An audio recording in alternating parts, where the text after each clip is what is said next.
What's up, you guys? So a few months ago, when Tamera Mowry left The Real, Tamera Mowry Housley, excuse me, when she left The Real, she said that it was to focus on her acting career, basically, that she wanted to get back into the craft that she loved.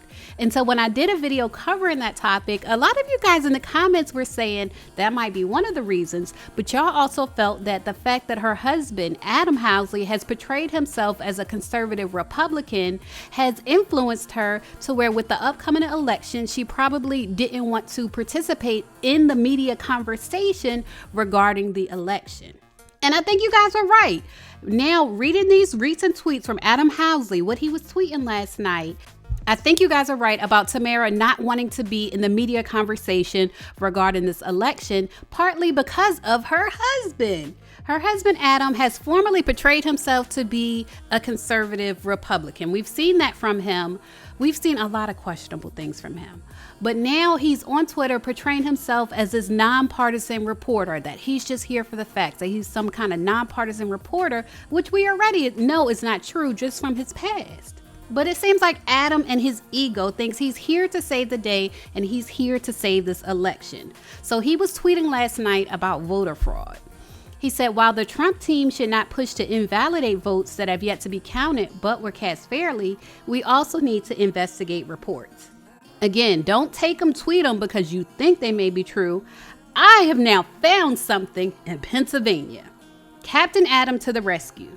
He said, I have personally spoken with people who work at funeral homes in Pennsylvania because they reached out to me. A quick search revealed that 13 individuals they've buried in the last few months, 7 were sent mail-in ballots on 9/28. So he's saying that these people who work at the funeral home reached out to him because they noticed voter fraud.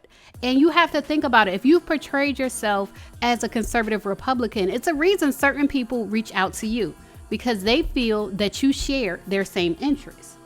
That's obvious, but his ego has him thinking that he can portray himself as if he's nonpartisan, that he's just an investigative reporter with no partisan viewpoint.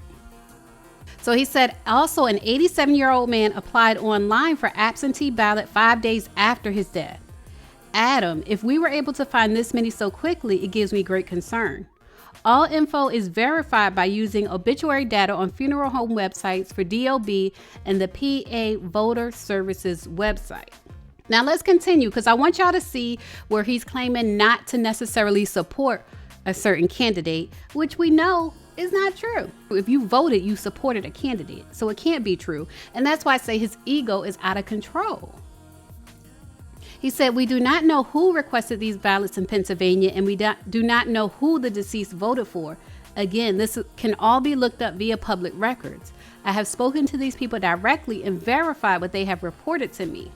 Anyway, he went on to say, I'm not here to say widespread fraud or retweet crap because it fits a political side. I'm getting specific info that needs to be investigated, period.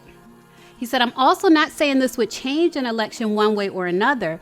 That is determined by people with higher pay grades. But any of this calls into question our system and fairness. And if y'all want to talk about our system and fairness, in my personal opinion, we really need to talk about the Electoral College. We can talk about that in another video and how it's a relic of slavery. The way it was created had to do with the 3/5 rule and slaves. But that's not what he wants to talk about. Somebody said, do you think there's voter fraud? And of course there is. The president that's in office now, we've seen voter fraud throughout his campaign. But he said, I do. The question is it to benefit only one side of the political aisle? And the fact that he's even asking this question is ridiculous. He says, is it large enough to change the call on any state? When you look at stuff in a vacuum, like if you want to look at voter fraud, look at our current president. If you want to look at stuff in a vacuum and not look at the bigger picture of who has been guilty of voter fraud in this country, if you just want to look at stuff in a vacuum and look at this one funeral home and look at this one set of information that was presented to you and not look at stuff as a whole, I really have a problem with that. And I have a problem with people. That's why I say his ego is out of control. I have a problem with people who think they're smarter than everybody else. I really have a problem with that. And that's what I see with Adam Housley. And then somebody else tweeted, You have lost so much under Trump, yet here you are spewing nonsense about voter fraud only because that spiteful racist is being ousted. Had it been the other way around, you would have kept your Murdoch mouthpiece shy. And he said, you clearly don't know me. Just 2 days ago, I lost 1,000 followers because a few thought I wasn't a Trump supporter. That's what they thought.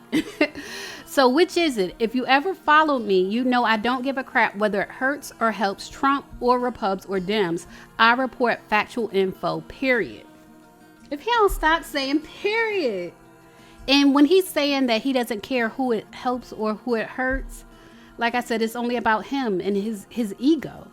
His ego. It's because he centers himself. Adam Housley, he centers himself. Then somebody said Adam Housley is one of the main reasons why people like Tia over Tamera. She needs to divorce him ASAP. And he responded and said, so because I'm reporting facts and not supporting one candidate, yours, I'm not even supporting either side. You are pushing for divorce. LOL, you are a tool. Now he said, this is what I mean when people think that they're smarter than the people they're talking to.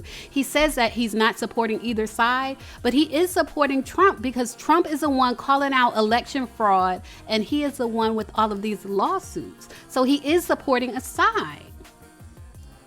And I believe that's why the people from the funeral home came to him with their questions about voter fraud, because they see that he is supporting a side. They didn't come to him as an independent journalist. I don't believe that's what he is at all. He is not nonpartisan. He is not independent.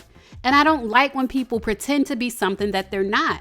Like, if you're conservative, be out about it. If you're a conservative Republican, just say it. Don't pretend to be something that you're not. So someone else said Tamera Mowry too definitely married a man that fetishizes her and is still very much so a covert. But he does indeed let it slip sometimes. Ain't nah right, Adam Housley. Just say you wanted Trump to win and still wants him to. You only fooling Tamera, unfortunately. And that's kind of how I feel. Not about his relationship, but about his political viewpoint. Just say, if you're supporting Trump, just say it. And he wrote back, and the dumbest tweet of the year goes to this clown. Yep, I married a black woman to hide my... That truly is the dumbest crap I've ever heard. Oh, and it's not clever either. Now, this is the thing when it comes to interracial marriage. This is my opinion when it comes to how a Caucasian man like Adam Housley, how he can marry a biracial woman who identifies as black, how he can marry her, in good conscience and then still be accused of is because there are different types of, like, somebody might not be necessarily or have a racial preference in their love life. Like, they might be open to a black woman. They might think this black woman is beautiful. And they're open to dating black women.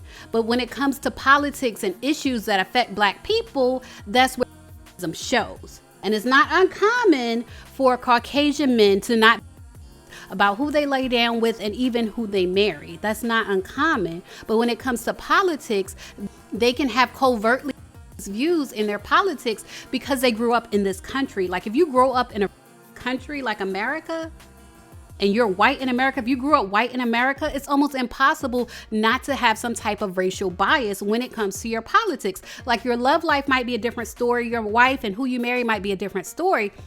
But when it comes to your politics, you can still have that racial bias. You can have an undertone of racism when it comes to your politics, but not when it comes to your love life. Like, you might see your love life completely different. You might separate your love life from your politics. It can happen. And I think that's what we're looking at here. I think Adam is the type of man that's racist when it comes to who he lays down with and who he loves. But when it comes to his politics, I do see subtle racial biases in his political views. And I hate the fact that now he's trying to come out like he's a nonpartisan independent journalist. Well, first of all, he ain't even a journalist no more. And second of all, his history shows that he's not nonpartisan. He's not independent. He is conservative. He's a conservative Republican, and he needs to just say that. In any case, leave a comment and let me know what you think about his tweets. As always, thanks for watching.